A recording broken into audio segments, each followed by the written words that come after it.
यहाँ पर एक नेक्स्ट क्वेश्चन है और ये कूलम्स लॉ पे क्वेश्चन बेस्ड है। यहाँ पे क्वेश्चन बच्चों एक फिगर दिया हुआ है, आप जैसा कि देख पा रहे हो, और क्लोज फिगर है, और क्लोज फिगर के अंदर एक 2q चार्ज है, एक -q चार्ज है। क्लोज सरफेस के बाहर एक +3q चार्ज है। और क्वेश्चन क्या यही आपको बताया हुआ है कि 3 पॉइंट चार्जेस हैं, 2q -q and +3q plus 2q and -q enclose with in the surface, और जो आपका +3q है वो बाहर है।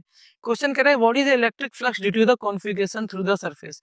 बच्चों हमने कई बार बताया हुआ है कि जब भी electric flux through the close surface का आपको पता क्वेश्चन पूछ दे, सिंपल सा उसका फॉर्मूला होता है Q enclose upon epsilon not.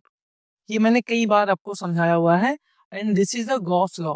Gauss law बच्चों इसी को कहते हैं कि electric flux link through a close surface is equal to the Q enclose upon में एप्सिलॉन नॉट।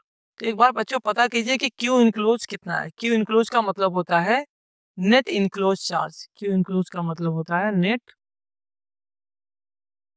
Enclose charge. तो बच्चों एक बार चेक कर लीजिए कि नेट इनक्लोज चार्ज कितना है, +2q और -q।